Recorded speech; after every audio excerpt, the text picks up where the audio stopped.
Good morning, Rotarians and guests. Welcome to the Rotary Club of Hudson. My name is Ron Strobel, the Sergeant at Arms. Our invocation this morning is by Mandy Connolly.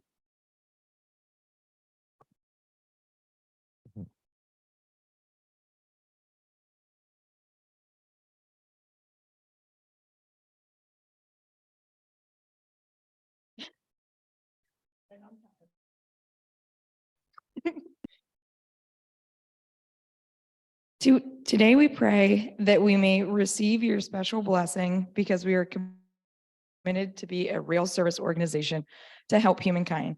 May each of us in our daily routine come to know the joy of caring and sharing with others, not as fortunate as we are.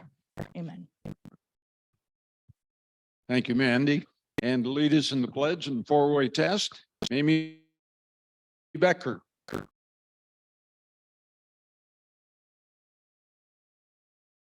Good morning. Please join me in the pledge. I pledge allegiance to the flag of the United States of America and to the republic that stands with nation, with God, with liberty and justice for all. And the four-way test of the things we think, say, and do. First, is it the truth? Second, is it fair to all concerned? Third, will it build goodwill and better friendships? And fourth, will it be beneficial to all concerned? And we do have one guest with us this morning, but we will wait for just a couple of minutes because he'll get a bigger introduction. Ken Vogel from the Chagrin Valley Club.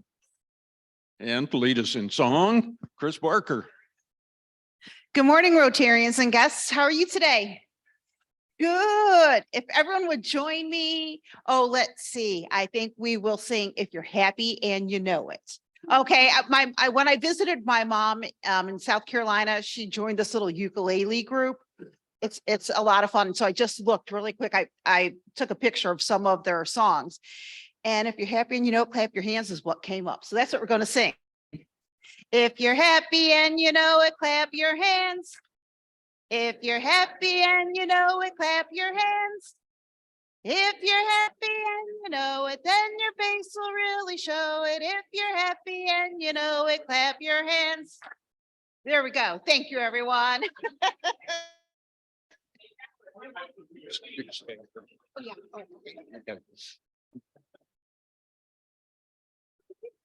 Okay, we have as I said, we have Ken Vogel with us this morning. Ken is from the Chagrin Valley Rotary Club, and he's also the chairman of Gift of Life Northeast Ohio, and which we have supported through the gala for, he said 20 years. I know for sure it's 15 years. So Ken, would you please come forward?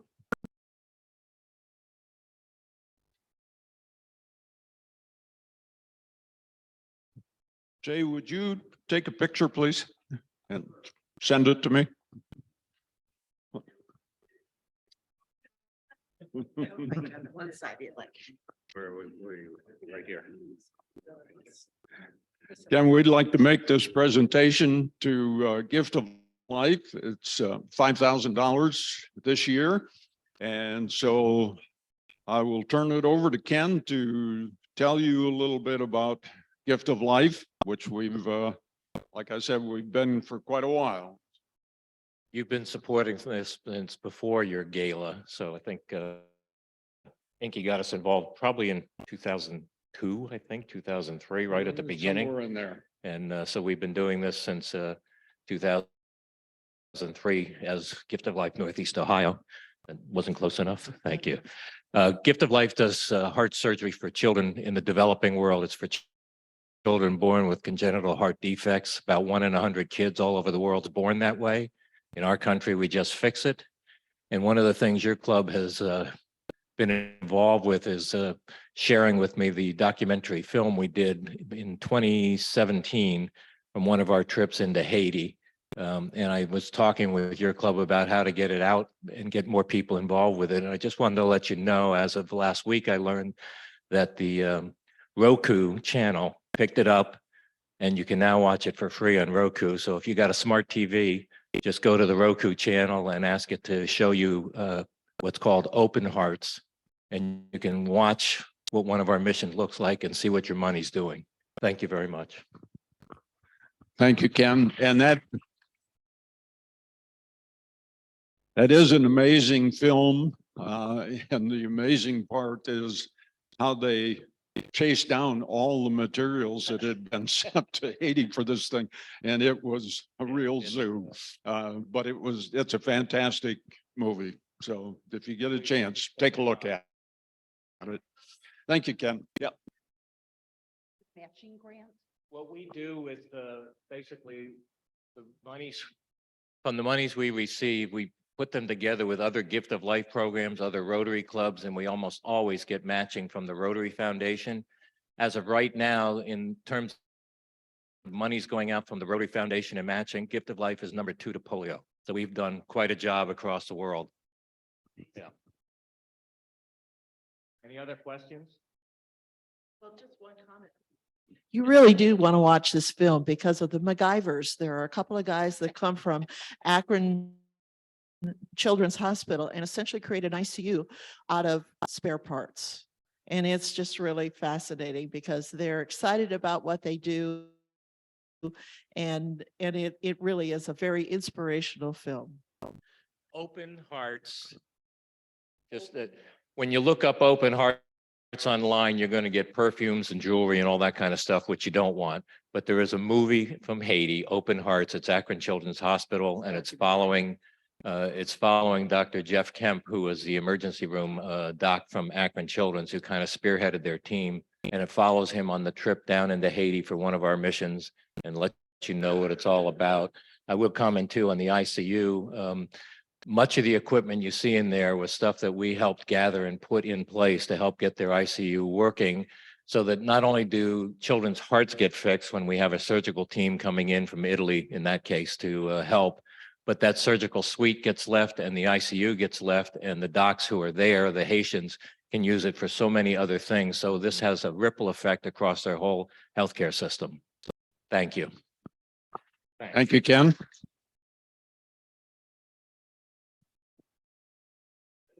And now our president, Terry Bortnick.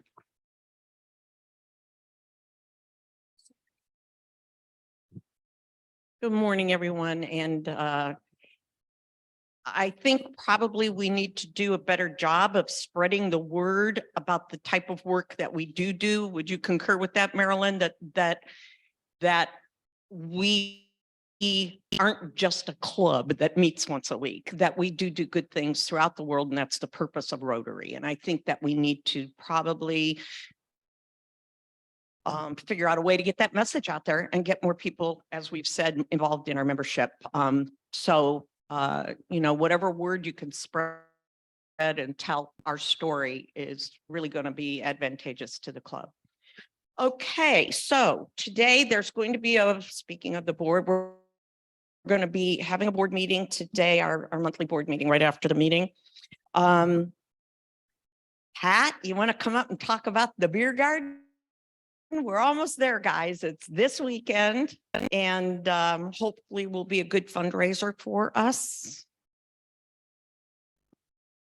It's almost beer garden time. So hopefully you're getting hungry and thirsty. So this Friday, Saturday at Hudson Green is our annual beer garden. We still need a little bit of help on Saturday. So I've got a couple we have one open slot for Friday yet. So we'll pass this around one last time to see if somebody weakens and signs up for this for this year's beer garden. This is an opportunity. Last year was our first time doing it, and to say lightly, we were overwhelmed with the amount of food that people wanted, and we weren't ready. Well, this year we are ready. So need your help to make this a success. We're hoping to be able to raise somewhere between $4,000 and $5,000 net to the club for this year. So this is a big part of what we do to give out the scholarships and Gift of Life. So really need your help. So we're passing this around and look forward to seeing everybody Friday and Saturday. And Father Joe is still praying for no rain. So thank you, Father Joe. We expect you to produce, Father Joe. Okay, our emergency buckets, I believe Marilyn just told me they're all put together. They wound up having 350 of them, correct? And they are done. We still have some that need to be paid for. So any donations you can make to that cause can be made out to the foundation, correct? And just a check given to Doug McConnell or McDowell. I'm sorry, what? Oh, yeah, cash is king. Okay. So yeah, so we're still just a little short on that, but we'll get that all covered and get that taken care of. And again, fabulous thing for our school system to have. Hope we never have to use them, but if we do, good thing we have them. $75, 75. Okay. And again, those are done now. So work on the scout cabin is complete and the dedication is scheduled for August 19th at 10 a.m. We hope everyone will be there. I hope everyone got a chance to see this gorgeous flyer that Jay made. It's beautiful.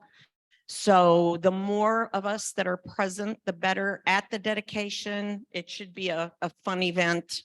And will be exciting to see the finished product.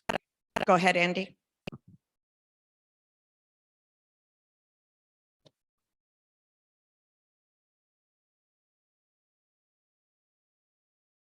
Okay, so you saw the dedication of the flyer here. We all, the Hudson Club here, should be extremely proud of this. This is one of the biggest and most visible jobs that we've ever done as a club. Phenomenal job. And one of the things that you can do is on the back, Jay so intelligently has a little QR code. And those QR codes are phenomenal. What that does is it'll take you to the website. And at the website, there are two things you can do. One, you can RSVP. You can say, hey, I want to come. Thank you, Mimi Becker. I saw your RSVP earlier that you're going to come. Super. Love to have everybody there. Whether you RSVP or not, it doesn't matter. But the second more important thing that you can do there is a donation. You can buy a paver for only $500, have the Rotary logo on it, have your name on it and whatever else. And that actually shows your support of a Hudson Rotary project. So you can have the Rotary logo and it'll be there for the next 30 years. Thank you. Outstanding. Thank you, Andy. Okay, Jim, you want to come up and introduce our speaker for today?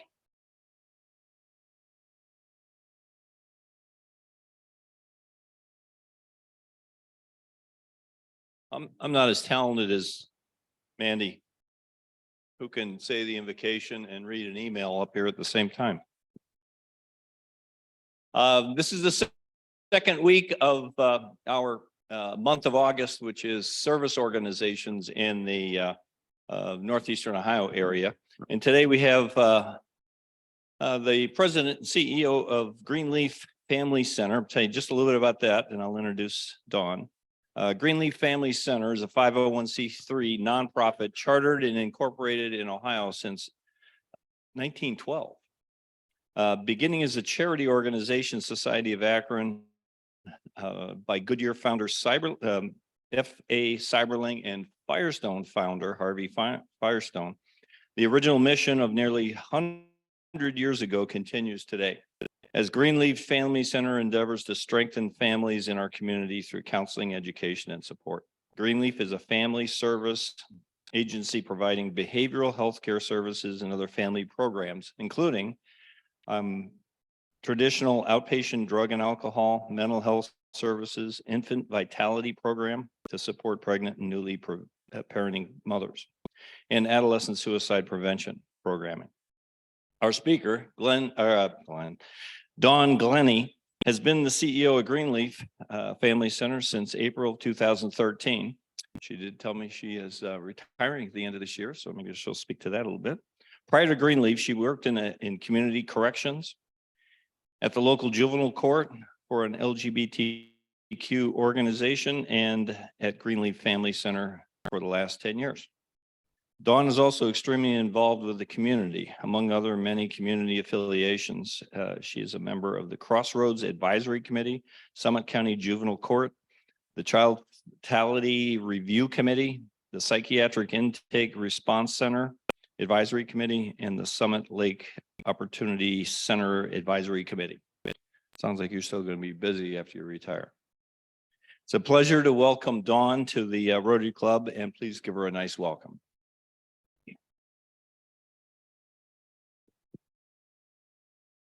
Thank you.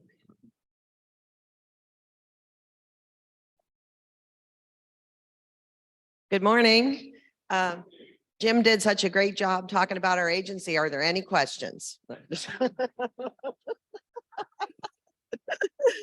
So I hope you'll forgive me. I prefer to be informal. So what I really want to first of all do is thank you for everything that you all do in the community. I have the privilege from time to time at speaking to numerous Rotary groups throughout the county, and the work that you all do in your community is really valuable and to be rewarded. So thanks for everything that you do. Jim mentioned you had someone here recently from the Boys and Girls Club, which a lot of the clients that we serve at Greenleaf also use the services through Boys and Girls Clubs and other similar organizations. In the Summit County, we're really fortunate to have a large network of nonprofits and family and children serving agencies who do a lot of amazing work in the community. So really grateful for that. I will say Summit County is much more collaborative than a lot of counties. And we also have a lot of resources in Summit County that a lot of counties don't have. And I'll speak to that a little bit as I go through my remarks. Before I start, I do want to thank and acknowledge our board president is here today, Jen Hanselcheck in the back there. She's a Hudsonite. And so Jen's been on our board for 10 years. So she's retiring from the board when I retire from the agency. So actually, I do want to just say to Jen, thank you for everything you've done. Serving on a nonprofit board is really important work. Volunteer work, and a good CEO can only do a good job if he or she is supported by an active and engaged board. So Jen, thank you and our entire board for all the support that I've had over the last 10 years. So before I talk specifically about Greenleaf programs, I want to give you a little bit of information that is sort of relevant to the state of our county and the services. So for those of you who follow state politics and state budget and all that good stuff, I do want to, throw a shout out to Governor DeWine. He's really family and child serving first and foremost governor. He has created a new cabinet level position that children's services agencies and family and children's first councils and other child and family serving agencies will be reporting to a new cabinet level position that is being created as effective the 1st of July to sort of pull all those services together under one cabinet level position to coordinate those services. So that's going to be really important for families and children in Ohio. He is also one of the main departments that we receive funding from, and that other community mental health and drug and alcohol agencies receive funding from, is the Ohio Department of Mental Health and Addiction Services, fondly called OMAS, because of course everyone has their acronyms. What I will tell you about OMAS is that the funding increases that they have put in place for drug and alcohol and mental health services, as well as drug and alcohol prevention services, have increased significantly in the state budget. And that's critically important. I'm sure many of you are familiar with the trends. Since COVID, we are seeing huge increases in the number of adolescents who are experiencing high levels of anxiety disorders, including depression and other anxiety disorders. In some instances, that leads to a pretty large increase in suicide attempts or suicidality, feelings of hopelessness and desperation and isolation. We're seeing that in adults as well, but we are clearly seeing that significantly in children and adolescents. And it's sad to say, but true. And I'm not going to fill your head with a bunch of statistics, specifically because, they change really readily. Just keep in the back of your mind that we're seeing large increases in suicidality and suicide attempts. In Summit County, we have a local drug and alcohol and mental health services board. They fund a lot of drug and alcohol and mental health services in Summit County. And we have a levy for that, which comes up in 2025. And almost 80% of the drug and alcohol and mental health services that we're able to provide as a county in Summit come from the funds that are generated from supporting that levy. So just wanted to let you know that. We're members of the Ohio Council of Behavioral Health and Family Services, and there are counties in Ohio that have no levy support at all for drug and alcohol and mental health services. And when I am on some of our teams and Zoom meetings and hearing other counties talk about the helplessness that they feel as a community, not being able to provide anything other than really bare bones services for people that need drug and alcohol and mental health services. It's just really disheartening to hear that. And it always returns me to a place of sort of gratefulness for what we have in this community. So we are really fortunate in that regard. I do also want to mention, though, that Medicaid is a primary payer for Greenleaf. We do serve the majority of people who are very low income or low income. We do accept private insurance, and we have many people who come to us for outpatient behavioral health services that do have private health insurance, but Medicaid is a large payer for us. About 80% of our behavioral health services are paid through Medicaid. Until this July, Medicaid had not raised their reimbursement rates for services for 15 years. So if you think about trying to live on what you had 15 years ago, pay your bills with that. It's been a challenge for our organization to be able to do that. Again, on the part of lobbyists and others at the state level, Governor DeWine did initiate and the legislature did approve an increase in Medicaid rates. So now they're trying to figure out how they're going to implement that and if it's going to be across the board for all services, et cetera. So, the politics of everything continues. But my point there is we're really grateful to have the opportunity to have an increase. The other thing I wanted to share collectively in the county, and well, actually, this is in the country, is we have a shortage of mental health and drug and alcohol clinicians across the board in this country. Everything from psychiatry all the way down to a case manager who might be just stopping to check in on somebody who's receiving community-based mental health services or drug and alcohol services, but just need somebody to peek in on them, make sure they're doing okay. So in Ohio, we're seeing that as well. In Summit County, we're certainly seeing that as well. Greenleaf is a community mental health agency, meaning that we see anyone and everyone who comes to the door, similar to like a public hospital setting, right? So what that means for us and our county as a whole is all community mental health and drug and alcohol agencies are seeing pretty long waiting times for appointments. And, when people recognize that they need some support for mental health or they need some support for drug and alcohol, they need that support now. They don't need to call anywhere and say, well, we have something for you in 8 weeks. We work really hard to try to get our new clients in within 10 business days, if possible. And if we can't do that, which sometimes we can't, because again, like everyone, we're facing a shortage of clinicians as well, we will help refer to another organization. Problem we have in Summit County is all the community mental health and drug and alcohol agencies are kind of in the same place where everyone is short on clinicians. So I don't want to be a Debbie Downer. So I do want to say that we're really doing some really good things in Ohio to increase the number of people who choose a career as a mental health counselor or drug and alcohol. That can be a licensed social worker.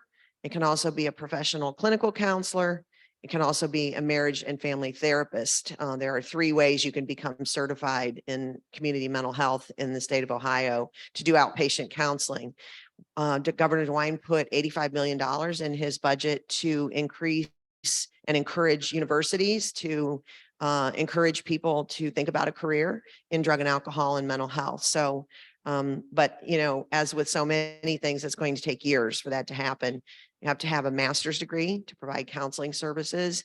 And just to give you a flavor, you know, community mental health agencies pay around $42,000 to $48,000 to start for a clinician. So you think about that, you have a master's degree, and of course, you know, unless you live under a rock, you know, there's a lot of conversation right now about forgiving student loan, but you know, think about, you know, getting a master's degree and starting in a job at, you know, $42,000 or $45,000 a year with sort of massive school debt. So I just kind of wanted to set the table for you before I talk about our programs. And I think it's important for you to know, you know, kind of what every community mental health and drug and alcohol agency in Summit County is struggling with. Having said that, we do receive funding from the Drug and Alcohol ADM board in Summit County, which I mentioned earlier. I do want to mention that that agency doesn't provide any services. They fund services. So they're not an agency that provides in-house services themselves, but they're responsible for managing all of the levy dollars plus money that comes from the state. And they basically allocate that to community mental health and drug and alcohol agencies and those that do prevention work to provide those services. They do a community plan every 2 years and send it to the state for approval. And that part of that comes from results of something that we call the Youth Risk Behavior Survey. That's done through the schools, and most every public school system in Summit County participates in that. And it's an anonymous survey of students to ask everything that you could think of.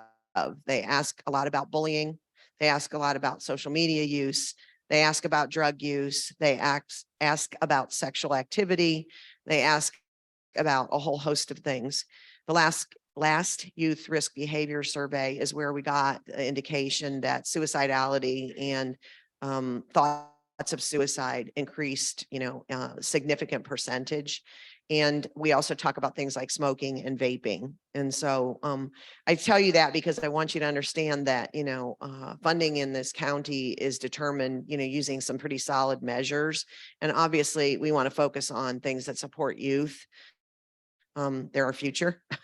And so we want to make sure that we're providing as much stability as we can. So how Greenleaf supports youth in this community in a variety of ways. We do in-house, in-school presentations called Adolescent Suicide Prevention. And we have been doing that. Greenleaf's been doing that since 2014. Prior to 2014, another community agency did that work. We use evidence-based curriculum. I'm sure in some of your presenters, you've heard that terminology used. Basically, in a nutshell, that means it's been tested, tried, true, and effective, not something that somebody just made up and decided to, you know, start doing. So we are in every single school system in Summit County providing that curriculum. And except for Twinsburg, they do their own thing, but we're everywhere else. And when I say school system, it doesn't necessarily just mean public schools. We do charter schools, parochial schools, any school that will have us, we will come and we will do a presentation to the kids. What the bulk of that presentation focuses on is if your friend is talking about suicide, or they're cutting, or they just seem to have changed significantly, that is not the secret that you keep. You go to a trusted adult, whether it's the school guidance counselor, the principal, a teacher, whatever it is, and you share your concerns about your friend. You know, teens like to keep secrets, right? They talk to each other and sometimes don't talk to an adult. So our focus is on, here's what you need to do. And we have about 10% of the students that we present to, since they're getting the survey anonymously, they put on, there's a place where they can put, I'd like to talk to another trusted adult, and they will give our staff their contact information. And then we make sure that we circle back and connect them with a responsible adult that is in the school system who can help them. part and parcel with that, we also do something called Sources of Strength, where we talk to teachers and lay people about suicide, because there's a misnomer, for example, in the community, that if someone might not be suicidal, but you ask them if they're suicidal, they weren't, but now they're going to be because you ask them about it. That is that is false. So if you notice in your own friends, family network that someone's, really seems off to you, it's good to ask them, how are you feeling? How can I support you? And if they indicate they are feeling suicidal, then you don't want to leave them alone, and you want to contact somebody who can, who is a clinician who can support that. So this is one of the things we talk to the kids about a lot. Sad to say, when we started doing this program, it was once a year in a middle school, usually the health class. We'll go wherever the school will have us, but typically health class is a biggie.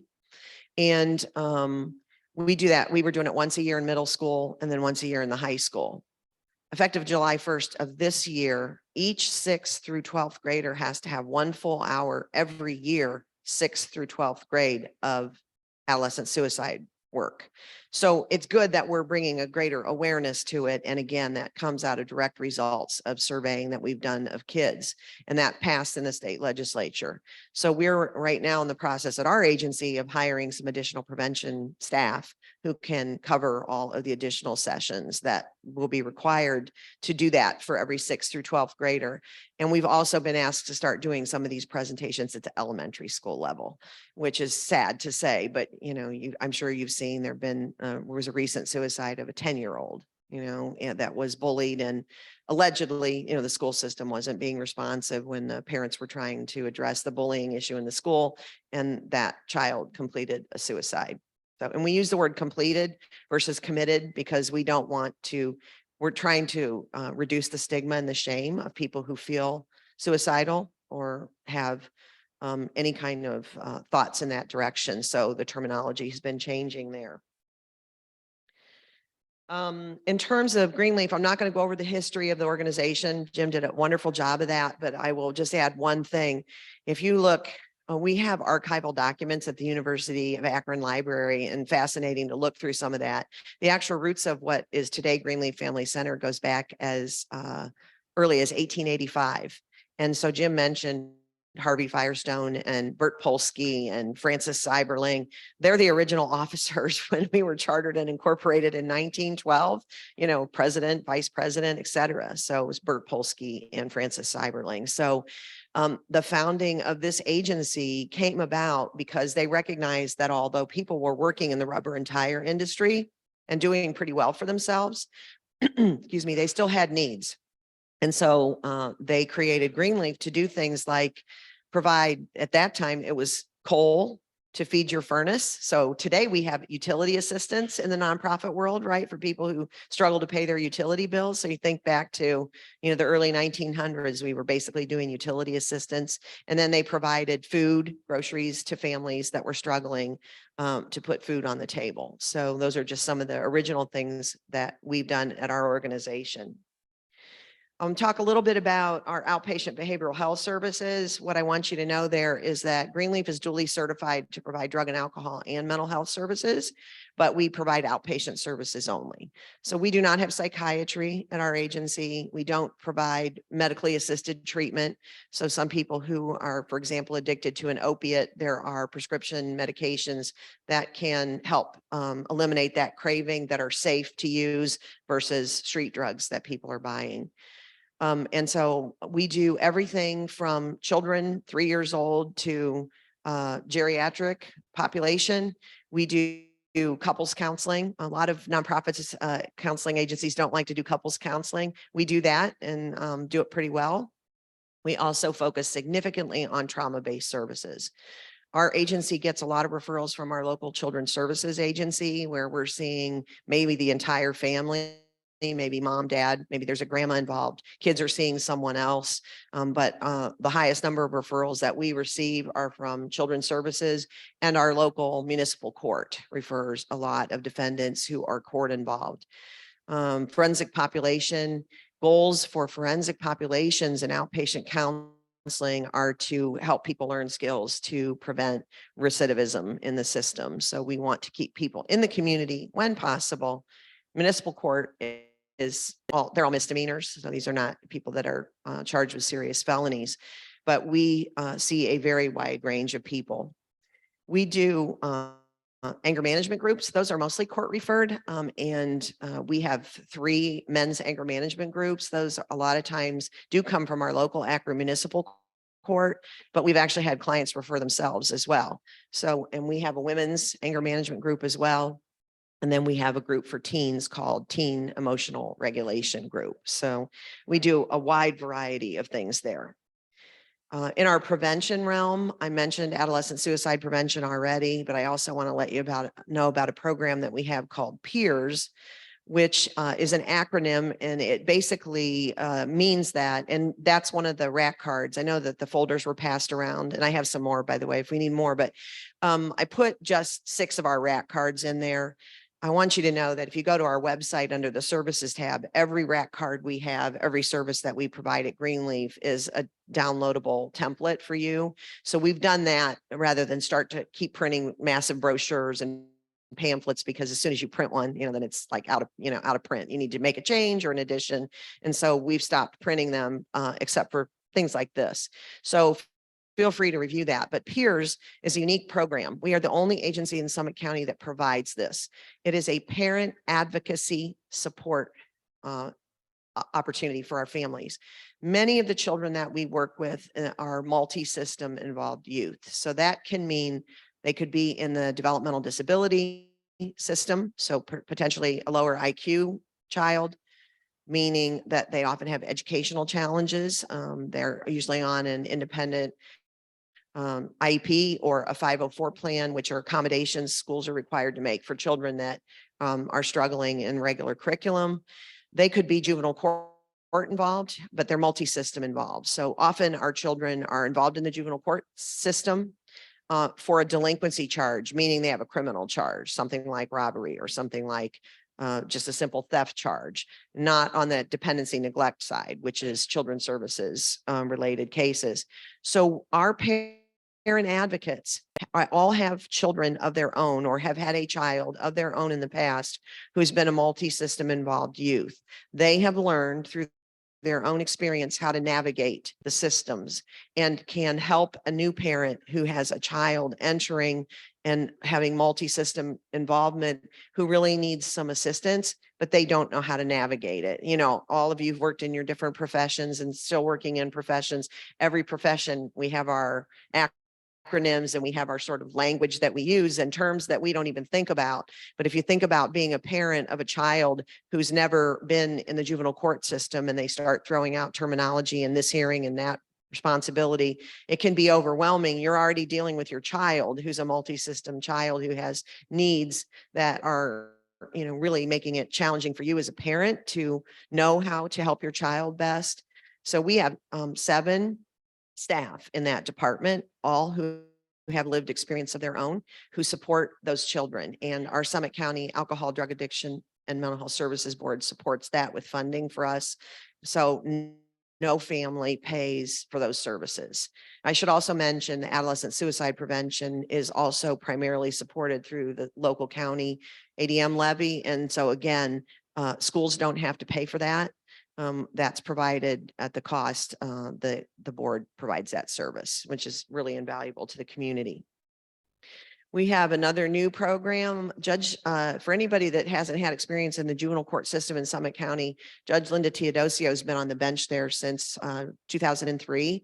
And you talk about amazing entrepreneurial, programmatically inclined woman. I had the privilege to work there from 2003 to 2008 with Judge Teodosio. And Jim mentioned the Crossroads Advisory Committee actually started that program with Judge Teodosio at the court. And that's for dually involved kids that have criminal charge, and they also have drug and alcohol and mental health. And so we started a specialized docket to help support those kids. And so Judge Teodosio has done some really amazing, innovative things in that court in her tenure there. One of the newest ones is called MRT, which is a mouthful. The acronym stands for Multidisciplinary Representation Team, MRT. 2 parent advocates who have been in the court system on the child serving side, meaning they almost lost custody of a child due to their own drug and alcohol or mental health. And they were able to, with the support of the court and children's services, not lose custody of their child, get themselves back on track. And so we have 2 staff on our agency staff that support those families going through the juvenile court process who are in jeopardy of losing custody of their children. It's a pilot program funded through the Ohio Supreme Court. And it's doing so well that our team, including the court team, is going down to present to all the magistrates in Ohio who provide juvenile court services to see if they are interested in replicating that program because the outcome's been so great so far. So we're really proud of that. Also, we have a program called SUPER, which is a substance use prevention, education, and referral. That's the acronym stands for. And basically, just to let you know, that is for people who may go for a drug and alcohol assessment, but they don't end up with a dependency diagnosis, but clearly they're making bad choices. You know, the 3rd time you've gotten a ticket for operating a vehicle under the influence, that's not a good choice. Open container charge, you know, it's the 3rd time you've done that, or domestic violence that ends up being related to substance use. So there's an opportunity for people to do a drug and alcohol education course that teaches them that, you know, if you continue on this sort of track that you're on right now, you're probably not going to end up in a good place. So again, it's designed to be a prevention program. So we can keep people from sort of penetrating further into that addiction and further down the road into the system, which is what we want to prevent. I don't have any idea. I'm okay. I just wanted to make sure time wise, I could talk forever. So we'll be done about like 11. Is that good? And we'll take a break. So you can all go to the bathroom. Yeah. So a couple more programs, and then I'd love to open it up to any questions or comments that you might have. Greenleaf also has a community services for the deaf department. We provide sign language interpreting, skilled American Sign Language interpreters to go with deaf individuals to any community appointment where they need an interpreter.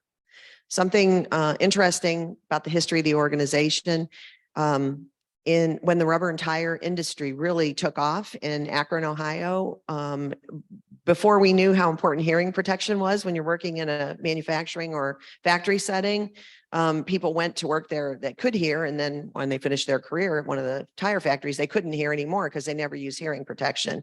So what happened is in the early days, some deaf community members here started working in the rubber and tire industry and got really great jobs and working in the tire factories.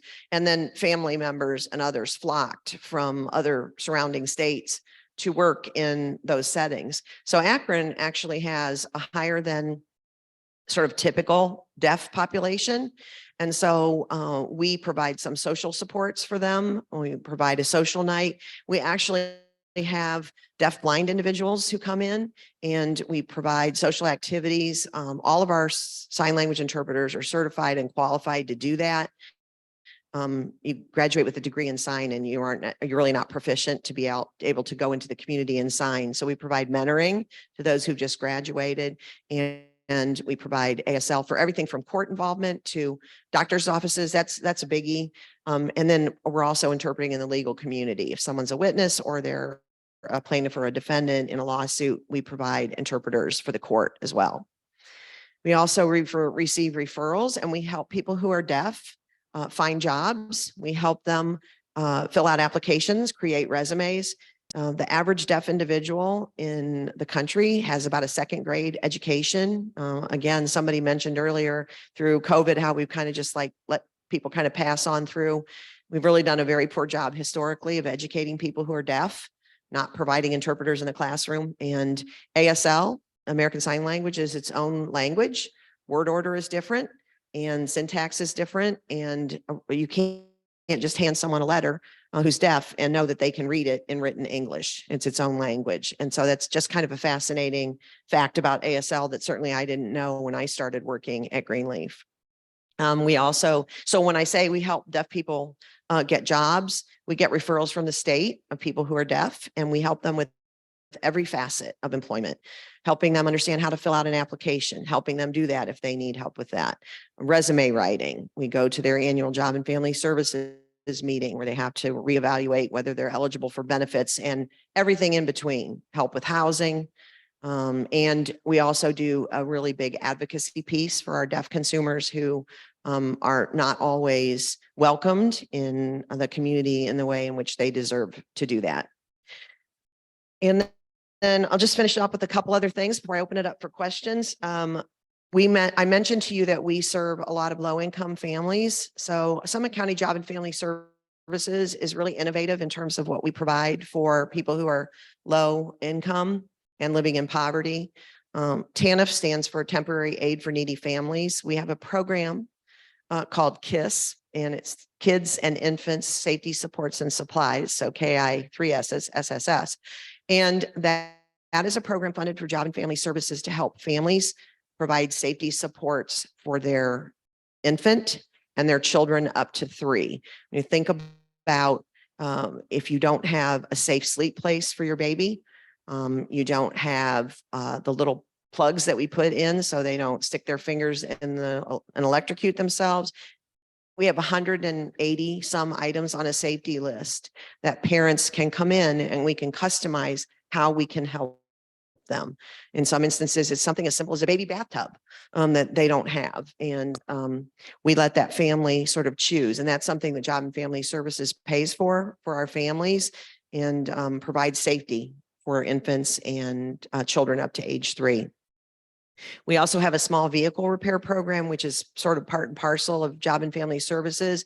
A lot of families, if you don't know, there's something called the benefits cliff. When you meet your initial eligibility for public support, as soon as you increase your hourly wage, their benefits start to decrease.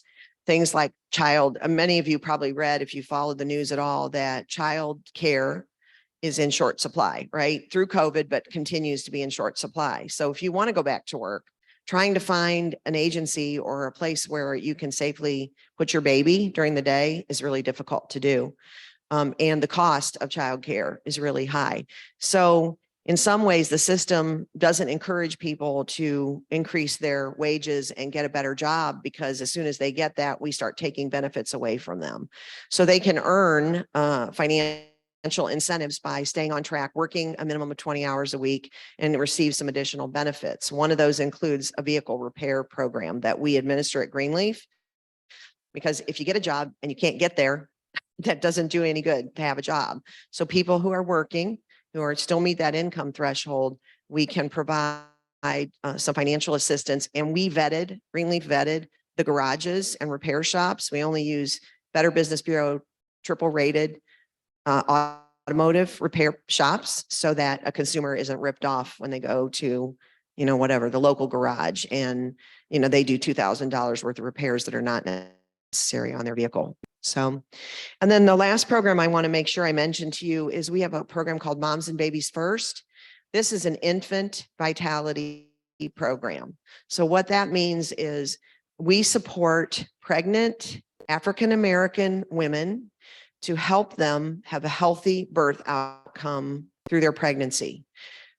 Infant vitality, we call it infant vitality versus mortality because we want to be positive about the way we approach our moms and moms to be, is an opportunity for us to help women reduce the stress in their life through pregnancy, which gives them the best opportunity to have a good birth outcome when their baby comes.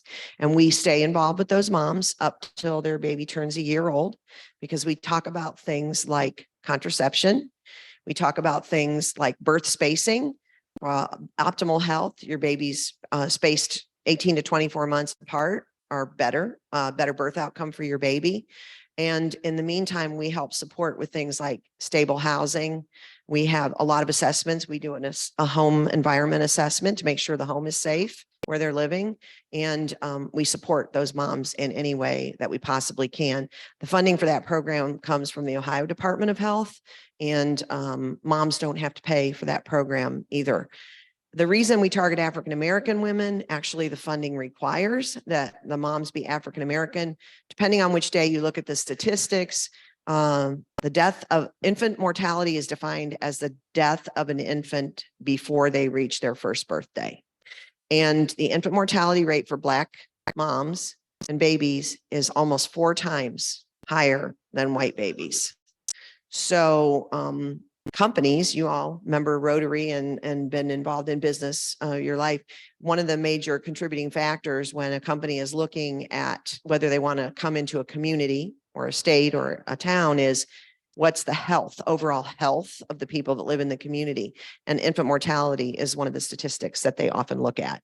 So first of all, it's shameful that 4 times as many Black babies die as white babies. But second of all, we want to support those moms and those babies to, live the healthy life that child certainly deserves. I'm going to stop there. I think I'm just at about 30 minutes, so I don't want to go over. That's what I was asked to do. As I told you, I could talk about our agency forever. But I want to be respectful of your time. I'm very happy to answer any questions that any of you might have.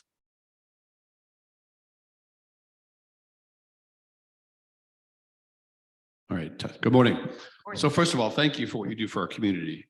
Just amazing what Greenleaf does.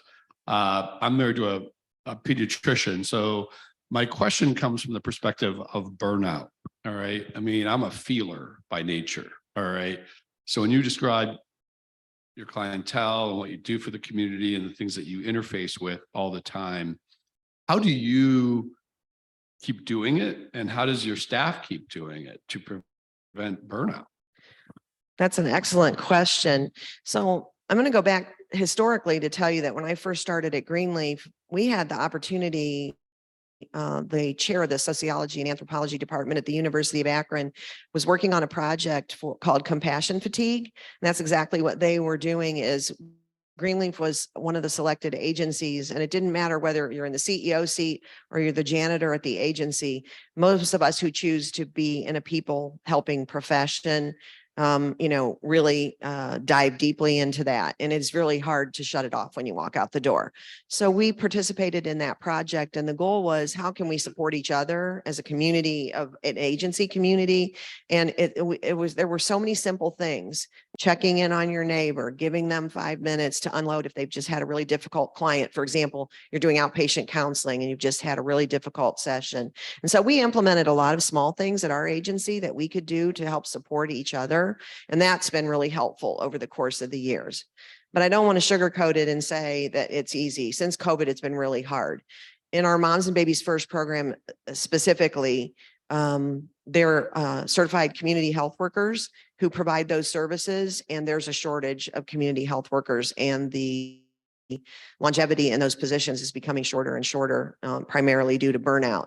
At the state level, we're trying to figure out how can we encourage more people to become community health workers. How can we pay them more money? It's like $18 an hour. And what can we do as a state and as a region to be more supportive of the folks that we're serving? I'm not going to lie, it's been really challenging since COVID for so many reasons, for so many of us. Teachers, everybody has struggled with that. So the best answer I can give you to that is we continue to ask our staff how we can support them. We're doing a new onboarding and orientation at Greenleaf, where we're doing a daily check-in with our new staff, especially to say, what don't you know that you need to know? How can we support you? How can we help you? Because like everyone else, we're struggling to find and keep great staff. And so we want to sort of wrap ourselves around them in any way we can to support them. And it's not a one size fits all, right? It's what do you need might be different than what Jim needs. And that are some of the efforts that we're undertaking. So you mentioned that Twinsburg is not part of your group. Why have they opted out? Because I know they need help. I live there. Well, so what you can do is go to the administration in a school. When I say they opted out, they have their own suicide prevention program within the school. I don't know the whys and wheres of why they've made that decision, but they've decided that they wanted to keep that in-house versus contracting it out to Greenleaf. Because we have a big problem with bullying and they keep trying to hide it. Yeah. Okay. Well, you have a folder that has my card in it. Call me. Anything that we could do as an organization to try to encourage that, the school to jump on. I mean, we're hiring more staff now, so, we should be able to meet those needs should the school decide to do that. Okay, thank you for the question.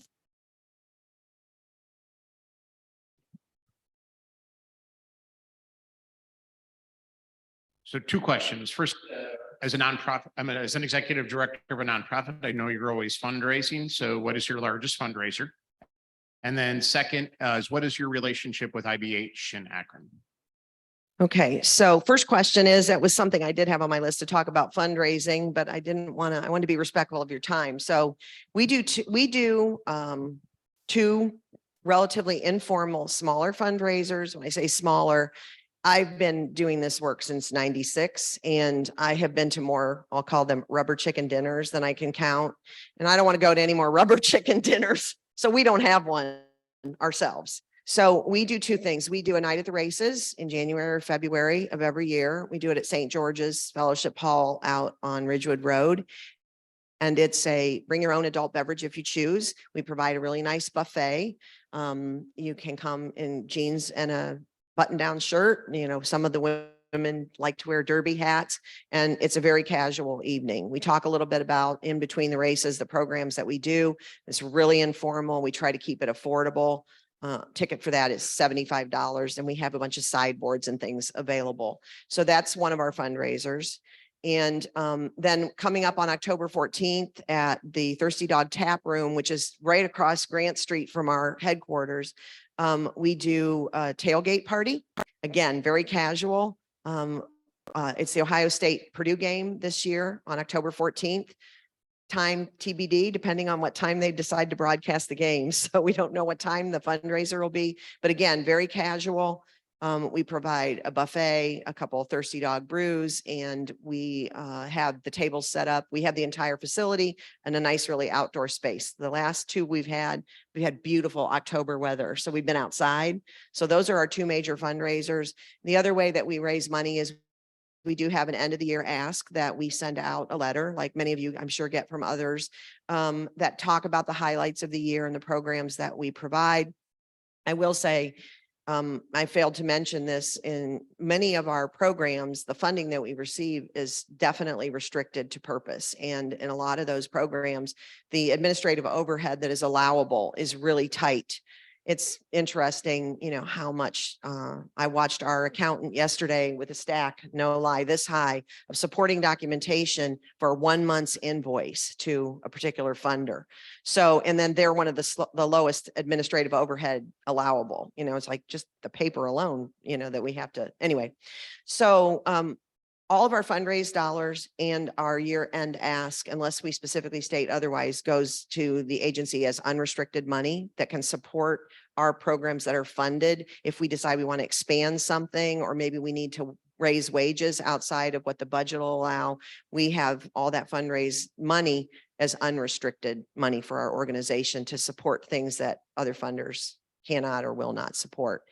IBH, we get referrals from Interval Brotherhood Home. They do residential. Now they've started doing outpatient services there as well. So they're maybe keeping some of their folks, but we would be a step down for outpatient counseling services after someone successfully completes their inpatient treatment at Interval Brotherhood Home. You're welcome. Appreciate it. Oh, here, I'm going to have you draw a number for me also, please. But a big thank you to Dawn for all that good information and the work you do. So today our payout is $16.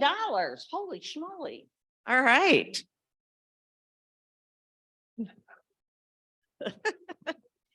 Okay, it is 923-844. So the bad thing about Go ahead.